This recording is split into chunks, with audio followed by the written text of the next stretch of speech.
windmills. That's the future right there. Look at all of them. All that electricity, probably powering 2 or 3 houses at least.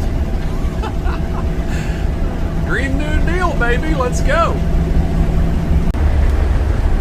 Hey, everybody. Quick update here.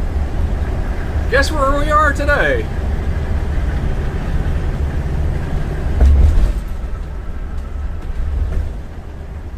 Not much out here. If you guessed the middle of Kansas, just west of Salina, you'd be correct.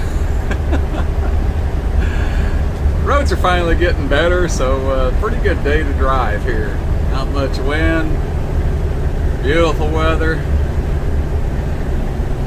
And let's check on the back. The X-Max, Sparky, they're all happy. Riding great. So we're gonna keep going. Getting closer. Colorado, here we come.